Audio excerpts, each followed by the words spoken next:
Grande é o Senhor.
Nesse mesmo espírito, digamos: quão formoso és. Quão formoso és, Rei do universo. Tua glória enche a terra, enche o céu. Tua glória enche a terra. Tua glória enche os céus.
Agora sim, com toda a reverência, ouçamos a palavra de Deus com o pregador, presbítero Oriel.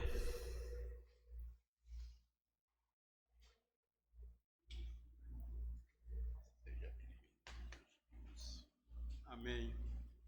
Obrigado.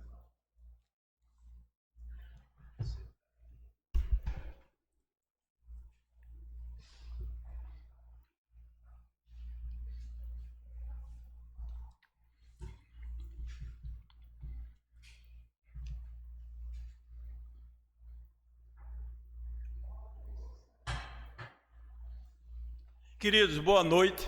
A graça e a paz do nosso Senhor e Salvador Jesus Cristo. Mais uma vez estamos aqui com a responsabilidade de juntos estudarmos, a palavra do Senhor. Como é conhecimento, eu creio que de todos, o nosso pastor está enfermo, mas nós estamos aqui como servos, porque esse é o princípio da vida de todos nós, servir ao Senhor. Que Ele esteja com o nosso pastor, que logo mais, se assim aprouver a Deus, que Ele esteja ao nosso meio, tomando conta do seu rebanho.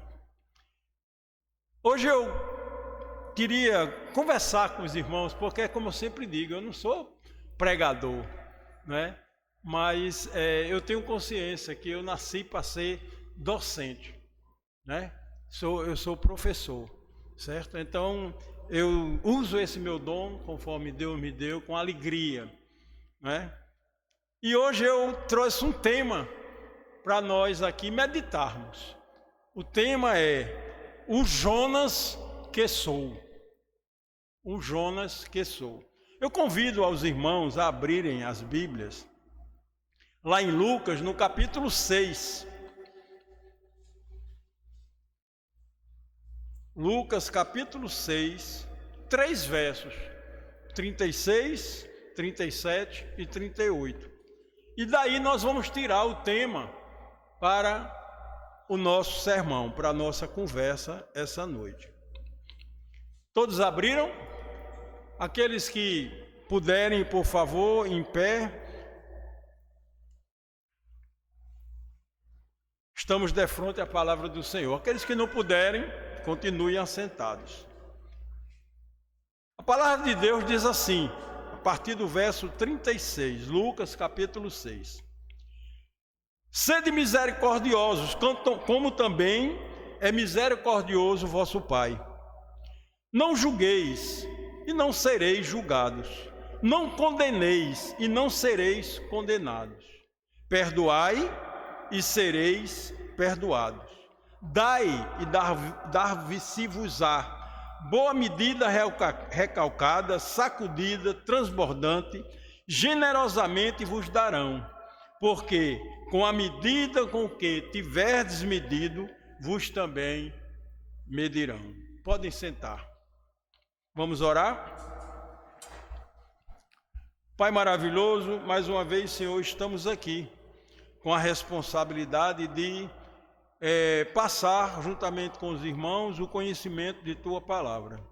Me protege, Senhor, me guarda, e que Teu Santo Espírito me proteja e me conduza na fidelidade da Tua palavra. Essa é a nossa oração, com o perdão dos nossos pecados em Cristo, te oramos, amém. Queridos, quantas vezes, porque nós não gostamos de alguma coisa, nós fazemos a famosa ou as famosas orações imprecatórias. Os irmãos sabem, Oração imprecatória. São súplicas que expressam dor e raiva em face a alguma opressão que nós estamos sofrendo. Nessas condições, nós oramos a Deus pedindo para que Ele julgue e castigue nossos inimigos. Essas orações, elas são muito comuns, Nós vemos muito no livro de Salmos. Só que nós temos 2 textos bíblicos que, em primeiro momento, se afrontam. Jesus diz, sede misericordiosos. E os Salmos, palavra de Deus, traz o quê? Orações imprecatórias. O nosso Deus, Ele se comunica conosco através da sua palavra, isso nós bem sabemos, né? Que é o maior meio que Deus tem hoje que se comunica com a gente, porque é a vontade dEle, conforme diz lá em Hebreus, capítulo 1, verso 1 e 2. Antigamente Ele falava pelos pais, depois pelos profetas, hoje Ele fala pelo Filho. E o Filho é o quê? É a palavra de Deus, né? Existe essa comparação. A palavra de Cristo é a personalidade de Cristo. Mas também Deus, Ele é conhecido por seus atributos. Atributos esses, alguns que são incomunicáveis, que Deus não divide com o homem. Os três mais conhecidos são quais? Onipresença, onisciência e onipotência. Mas Deus tem outros atributos que Ele faz questão de partilhar com o homem. Até porque nós fomos criados à sua imagem e à sua semelhança. Então, queiramos ou não, Deus quer que quando eu olhe para você e você olhe para mim, nós vejamos em nós a imagem de Deus. Não é porque eu queira assim, ou você deseje assim, é porque Deus quis assim. Então, alguns atributos de Deus, Ele faz questão de comunicar. E a Bíblia nos diz isso. Por exemplo, Deus é santo, santo, santo. E Ele diz, sede santos, como eu sou santo. Outro atributo que nós acabamos de ver foi Jesus dizendo, sede misericordiosos, como o vosso Pai é misericordioso, né? Então, em primeiro momento, é bom nós entendermos na realidade o que quer dizer a palavra misericórdia. Porque ela comumente, ela é muito assim, é misturada, confundida com a palavra graça, né? Pela graça sois salvos.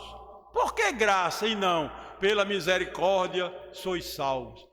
Porque a graça é um benefício que Deus nos dá sem nós merecermos. Isso é graça.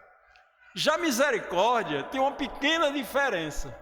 A misericórdia, ela quer dizer que Deus não nos dá o que nós merecemos. Vamos dar um exemplo. Esse exemplo, essa aplicação eu vi no sermão do reverendo Hamilton, lá na primeira, e me marcou, né? Repare bem, ele conta a seguinte historinha, bem ligeirinho. O imperador francês, Napoleão Bonaparte, condenou lá um jovem soldado à morte, porque a ficha corrida do cara era triste, né? E ao se aproximar o dia da execução, a mãe desse jovem, né, que tem essa folha belíssima de vida, foi procurar o imperador e pediu ao imperador que tivesse misericórdia de seu filho.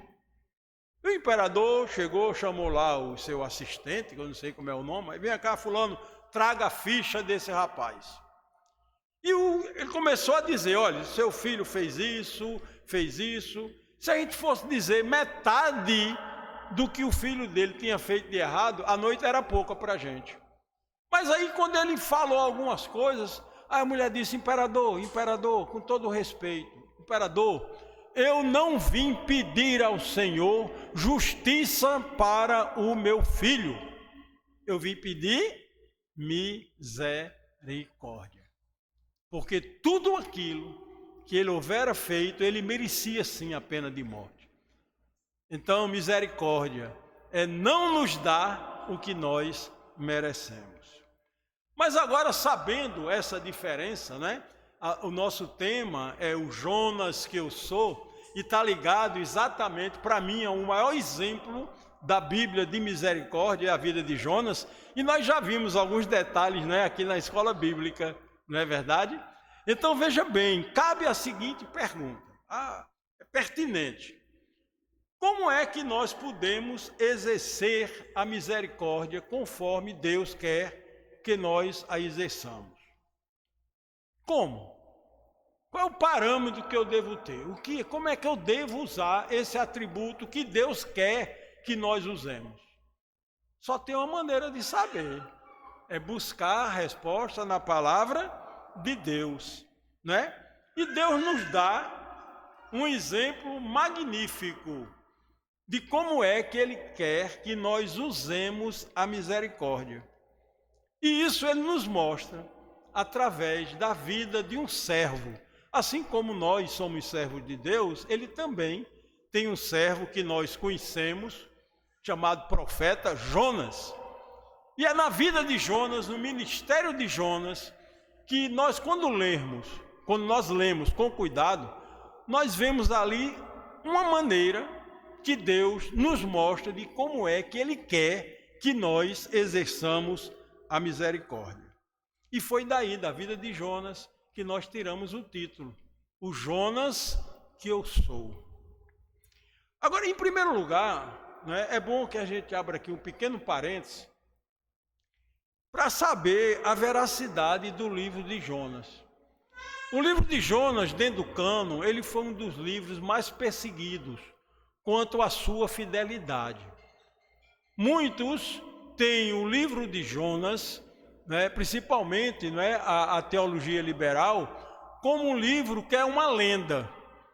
Agora, em poucas palavras, eu quero desmistificar essa posição usando a veracidade da palavra de Deus, porque se assim não for, não vale. Só vale palavra de Deus.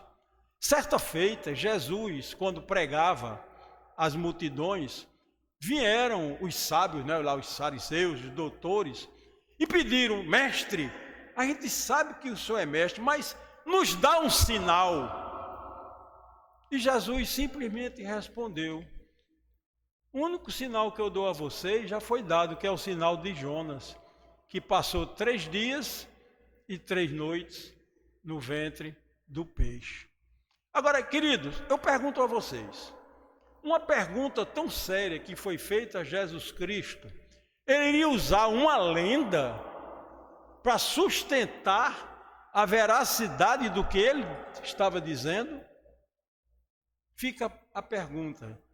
Nós sabemos, é uma pergunta teórica, lógico que não.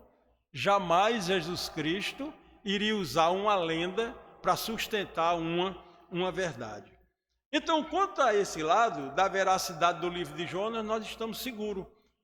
O Jonas, né, a história de Jonas é uma história com H maiúsculo. Né? É uma história, se é história, é porque hoje deturpam as palavras. Mas quando a gente fala em história com H maiúsculo, é um fato, é uma verdade, como foi a de Jonas. Agora, vamos tentar aqui ligeiramente passar um pouco dessa história de Jonas, até porque é fácil, porque ela é muito conhecida. Agora, tem detalhes que cada vez que nós lemos a história de Jonas, a gente diz: rapaz, eu nunca tinha visto isso. Eu nunca tinha visto isso. Abra aí o livro de Jonas. Todo mundo vai abrir, viu? Nós não vamos ler o livro todo, até porque é pequeno, até poderia, né? Mas não é nosso propósito, certo? E nós vamos aqui ver algumas verdades. Primeiro, nós vamos ler o chamado de Jonas, né? Nós sabemos que Jonas foi chamado por Deus. E isso está registrado no capítulo 1 do livro de Jonas, versos 1 e 2. É bem pequenininho, permitam-me ler. Diz assim, Jonas 1, verso 1. Veio a palavra do Senhor a Jonas, filho de Amitai, dizendo: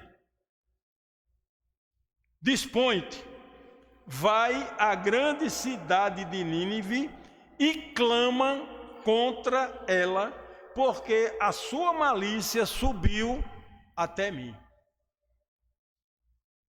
Querido, essa expressão no original, no hebraico, e clama por ela, pode ser tranquilamente traduzida da seguinte maneira: Jonas, a tua missão é ir a Nínive e apontar os pecados que a cidade está cometendo. Que do jeito que eles estão indo, eles estão perdidos. A depravação na cidade é sem medida. E essa depravação chegou até mim. Maneira de Deus falar para que nós possamos entender. Porque se Deus falar na linguagem dele, como muita gente fala aí, né, linguagem de anjo, que ninguém entende nada, Deus não é isso não. Deus quando fala é porque quer ser ouvido. Então a linguagem dele é clara. Jonas vai a Nínive e mostra a Nínive a vida que eles estão vivendo. Aí eu me lembro, quando pequeno, diziam, Jonas, ele não fez a vontade de Deus. Jonas não fez, Jonas desobedeceu a Deus. Realmente, todos nós sabemos, ninguém quer discutir isso. Mas vamos nos aprofundar um pouquinho mais. Por que foi que Jonas não fez a vontade de Deus? Por quê? Qual era a vontade de Deus? Jonas, tu vai a Nínive, puxar as orelhas dos ninivitas pelos pecados que eles estão cometendo. Quem responde essa pergunta, porque Jonas fugiu a Tarsis, é o próprio Jonas. Se você abrir sua Bíblia aí, no capítulo 4, no verso 2, você vai ver Jonas dizendo por que foi que fugiu. Repare bem, e orou, 4:2, e orou aos Jonas, E Jonas orou ao Senhor e disse, Senhor, não foi o que eu te disse estando ainda na minha terra? Por isso me adiantei, fugindo para Tarsis, pois sabia que és Deus clemente e misericordioso e tardio em irar-se e grande em benignidade.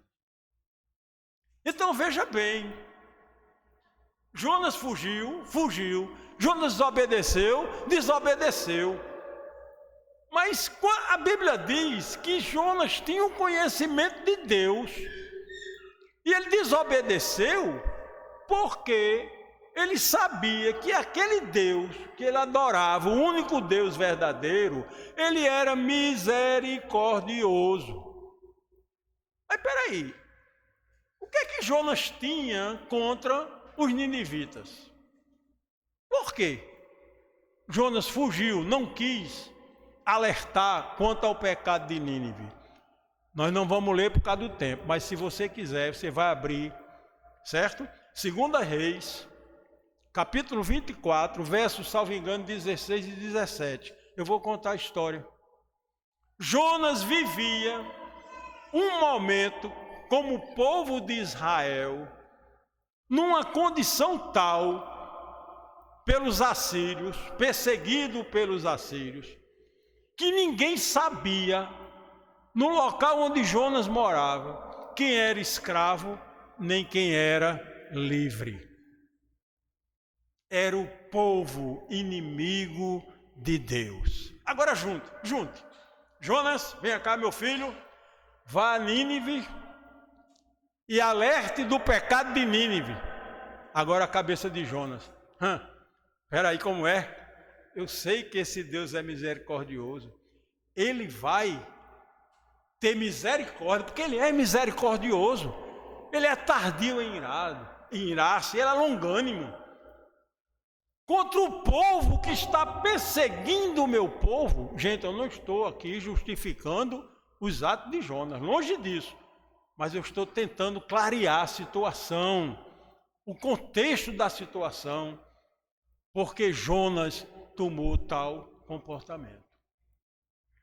E nós sabemos, Jonas foi ao porto, só que em vez de pegar um navio a Nínive, ele pegou a Tarsis, que ficava perto, uns 5.000 quilômetros de distância.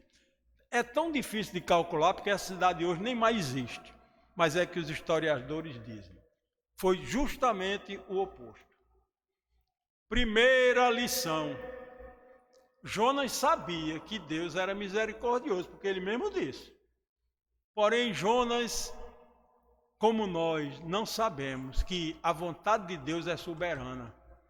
Quando Ele quer uma coisa, não adianta o motivo que você tiver, vai acontecer. Porque Deus é soberano. E quando Jonas toma aquele navio, assim que ele sai, se afasta do porto, Deus manda uma tempestade, o marinheiro fica tudo doido, a Bíblia diz no texto, Jonas capítulo 1, começam a jogar lá as mercadorias, o que tinha no navio fora, tal, e o comandante do navio, quando olha, está Jonas lá dormindo. E ele vai, rapaz, você não está vendo a situação, tal, Jonas, eu sei, estou vendo, e a culpa é minha, e conta a história aos marinheiros, que ele estava fugindo de uma vontade, de um mandato, de um compromisso que Deus queria que ele fizesse. Mas, queridos, uma lição que a gente vê, aqueles marinheiros, eles eram ímpios, eram pagãos, começaram a clamar pelos seus deuses, nada resolvido, e imediatamente, veja que lição, eles passam a temer a um Deus que eles nem sabiam que existia, ao Deus de Jonas. E se você for ler o texto, eles ficaram tão atemorizados com o Deus de Jonas. Abra aí Jonas, por favor. Jonas, no capítulo 1, deixa eu terminar o raciocínio. Eles ficaram tão atemorizados que Jonas falou para eles: se vocês me lançarem às águas, pode ficar tranquilo, que tudo vai se resolver. Agora leia comigo mentalmente, eu vou ler alto, lógico, né? O capítulo 1, verso 14. Repare o medo que os marinheiros tiveram do Deus de Jonas. Diz assim o verso 14. Então, palavras minhas, os marinheiros clamaram ao Senhor e disseram: Ah, Senhor, rogamos-te que não pereçamos por causa da vida deste homem, e não faças cair nós este sangue, quanto a nós inocente, porque tu, Senhor, fizestes como te aprouve.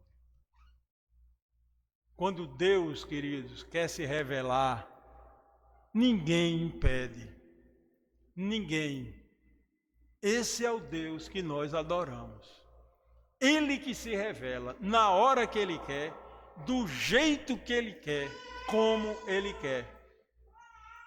E não é a primeira vez. Se a gente volta um pouco à história do povo de Deus, que é a nossa história, povo da aliança, lá no Egito. Foi assim que Deus se revelou aos egípcios. E os marinheiros atemorizados, preocupados. Imagine um Deus que faz um negócio desse, sem jogar esse homem no mar e esse Deus não gostar. Aí é quem está perdido, já está perdido, né? Imagine. Mas aí Jonas disse: não, palavras minhas, eu me responsabilizo, pode me lançar ao mar. E Jonas foi lançado ao mar. O texto diz que assim que ele foi lançado ao mar, a tempestade imediatamente parou e veio um grande peixe e engoliu a Jonas. O grande peixe. Aí tinha um pastorzinho bem simples, né? Que o cara chegou para ele: pastor, me diga uma coisa, só não acha demais não, né? O peixe assim, não engoliu um homem. Ele disse: meu filho, se a Bíblia dissesse que Jonas tinha engolido o peixe, eu acreditava. Imagina um peixe engolir um homem, né? Palavra do Senhor, gente. Coisas que o Deus que cria, repara como é que a gente pensa pequeno. Repara a contradição. Eu subo aqui e digo: Deus criou o universo. Criou o universo. Mas Ele não pode fazer um peixe engolir um homem. Tem lógica um negócio desse? É assim que a gente pensa. O Deus que criou o universo foi o mesmo Deus que fez com que o peixe engolisse a Jonas. E Jonas age exatamente como nós agimos. O Jonas que eu sou. Exatamente. Na hora que a gente se vê perdido, o que é que a gente faz? Clamamos a Deus. Sempre eu dou esse exemplo. O pessoal da escola dominical sabe disso. O melhor exemplo disso foi agora na Covid. Na hora do aperreio, né? Aqueles morros do rio, perigosíssimos, tal, tudo louvando ao Senhor. Mesma coisa foi Jonas. Quando ele se viu, tive medo. Quando ele se viu, lá na barriga do peixe, acompanha a leitura aí, Jonas capítulo 2, verso 2, né? E disse Jonas, na minha angústia, clamei ao Senhor e ele me respondeu. Do ventre do abismo gritei e tu ouvistes a minha voz. Não interessa aonde nós estejamos. O importante é Deus está com você. Deus é onipresente, Ele está em todo canto. Mas quando eu digo Ele está com você, é em comunhão. Ele está tabernaculando com você.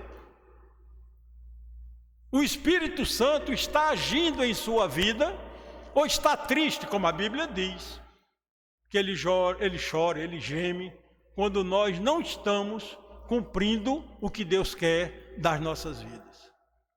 E Jonas clama, né? Jonas clama, Deus ouve, e lá no último verso do capítulo 2 diz assim: falou, pois, o Senhor ao peixe, e este vomitou Jonas em terra. Em terra, só que a gente não vê, quando Jonas chegou na terra e foi pegar o navio para ir para Nínive, não, já estava em Nínive. Não adianta, não adianta. Se Deus me mandar por aqui, se eu for por aqui, eu faço uma curva e saio ali, sem saber que eu fiz uma curva. Queridos, só para relembrar, Jonas tinha uma missão, ir a Nínive, clamar pelos pecados que Nínive estava cometendo. Agora, esse clamar não é pedir a Deus, não, era mostrar aos ninivitas a vida que ele estava levando. Mas o nosso tema é misericórdia. E quando nós estamos no ventre do peixe, eu não sei vocês, mas eu sou assim. Senhor, olha, se tu me tirar dessa, não faço promessa porque a gente não aceita santo, né? Mas olha, se não sei o que, faz mil coisas. É ou não é? Na hora do aperreio. Se tu me livrar dessa, aí eu vou. Parece mal os 7 anões, né? Depois que Deus lhe livra, o Jonas que eu sou, ele vai alertar Nínive. Só que a Bíblia dá um detalhe bem pequenininho, altamente significante.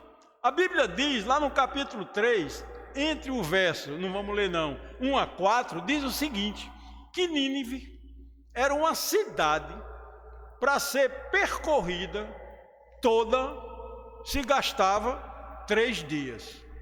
E lembra, naquele tempo, né, não tinha carro, né, supõe-se que era a pé. Então, para percorrer a cidade de Nínive, eram necessários 3 dias. E esses mesmos 4 versos, dizem que Jonas pregou. Só que pregou 1 dia.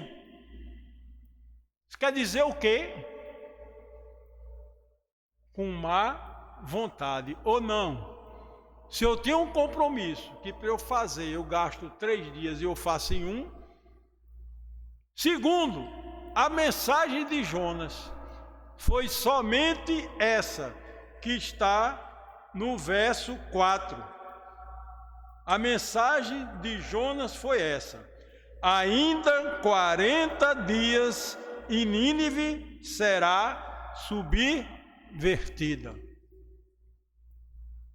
Ainda 40 dias Nínive será subvertida. ainda daqui a 40 dias, né? O texto que diz, né? Ainda 40 dias. Se eu repetir isso aqui 5 vezes, vocês mandam virar o disco, que ninguém aguenta. Essa foi a pregação de Jonas. Perceberam? 40 dias. Jesus, basta um sinal. Ressuscitou. Quantos dias ele passou na terra? Quantos? 40. Tem a ver? Aponta ou não aponta para Cristo? São detalhes, meu querido. São detalhes. 3 dias no ventre do peixe. Quando foi libertado, 40 dias para se receber a glória, se glorificar. Quando ele é assunto aos céus. Então veja bem, Jonas, o misericordioso que eu sou, né? Quando Jonas faz essa belíssima pregação, todo mundo em Nínive se converte. Todo mundo em Nínive se converte. O rei, o povo, aí tem aquele ato que é muito simbólico, né? Se vestir em pano de saco, né? Mostrando arrependimento. Pronto. Aí Jonas disse, agora eu estou satisfeito, né? Ao menos não perdi meu tempo. Todo mundo se converteu, né? E a cidade foi o quê? Libertada. Leia comigo somente um verso. Jonas capítulo 4, verso 1. Eu vou dar uma introduçãozinha para contextualizar. Com isso, quer dizer, com reconhecimento e arrependimento do povo de Nínive, que se converteu, que se arrependeu dos seus pecados, desgostou-se Jonas extremamente e ficou irado. Ficou irado. Gente, nós estamos falando sobre misericórdia. É difícil, porque cada um sabe onde é que o calo aperta. Mas Deus está nos ensinando o que é ser misericordioso.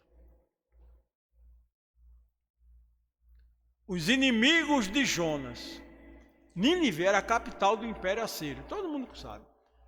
Os inimigos que perseguiam o povo de Jonas, ao ponto deles não saber quem era, livre e escravo. Com certeza, a capital do Império Assírio foi convertida ao Senhor. E Jonas ficou irado. E é interessante que o texto diz que Jonas pediu a sua morte. É melhor eu morrer do que eu ver o que eu estou vendo. E ele sai da cidade, mas fica observando para ver o que é que iria acontecer à cidade. Fica lá observando. Agorando, podia usar essa palavra. E o que acontece? Deus faz nascer uma planta frondosa que dá sombra, e ali dá a entender que Jonas ficou satisfeito com sombra, e dá a ideia que Jonas adormece, e quando Jonas acorda, a planta está morta. E mais uma vez, Jonas, na sua ira, na sua oração imprecatória, disse, antes me viesse a morte. E agora, nós fechamos esse breve estudo com um pequeno texto que está aqui. Ao Jonas dizer, antes eu morresse do que viver o que eu estou vendo, Nínive liberta do pecado. Aquela planta inocente que fez bem a ele, que trouxe refresco a ele, uma planta morrer sem motivo. Não, eu não aguento isso. Antes minha morte. Isso é uma injustiça. Aí, queridos, Deus abre um diálogo para Jonas. Mas lembre-se, o Jonas que eu sou. E o diálogo é o seguinte. Abra aí sua Bíblia, concluindo, lá no capítulo 4, no verso 9. Diz assim: então perguntou Deus a Jonas: Jonas, é razoável essa tua ira por causa de uma planta? Jonas responde: é razoável a minha ira até a morte. Mas Deus continua o diálogo. Só que agora essa pergunta, eu peço permissão a Deus para que ela foi feita a Jonas, mas que essa pergunta seja feita nesse momento, nessa noite, a mim e a você. Tornou o Senhor, verso 10: Jonas, tens compaixão da planta que não te causou trabalho, a qual não fizestes crescer, que numa noite nasceu e numa noite pereceu. E não hei de eu ter compaixão da grande cidade de Nínive, em que há mais de 120.000 pessoas, que não sabe discernir entre a mão direita e a mão esquerda, e também muitos animais. Esse Jonas sou eu. Queridos, é assim que Deus quer. Nesse contexto, não o comportamento de Jonas, longe disso. Mas Deus nos deu uma lição. Nós temos compaixão de tudo que nos é útil. De tudo. Eu não sei o que eu faço, meu carro furou o pneu. E não tem compaixão daqueles que foram feitos à imagem e à semelhança de Deus. Então, que a lição de Jonas tenha guarida em nossos corações e que agora nós reflitamos antes de fazer qualquer oração imprecatória. Até porque o momento que nós vivemos, ela é muito propícia, mas Deus disse: tem compaixão, tem misericórdia, como o Pai tem misericórdia. Porque do jeito que vocês tiverem misericórdia, o Pai terá misericórdia de vós. Não julgueis, porque do jeito que vocês julgam, vocês vão ser julgados. Que Deus nos abençoe. Vamos orar?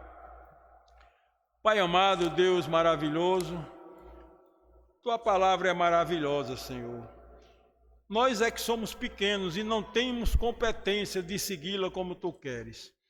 Mas na Tua providência, na Tua benevolência, na Tua graça e na Tua misericórdia, Tu nos destes, fizestes habitar em nós o Espírito Santo, aquele que tem todos esses atributos, porque Ele é Deus. E Ele vive em nossas vidas. Opera, Senhor, na minha vida, na vida dos meus irmãos, para que sejamos semelhantes a Cristo. Que nós saibamos e aprendamos a ter a verdadeira misericórdia que Tu quer que nós tenhamos.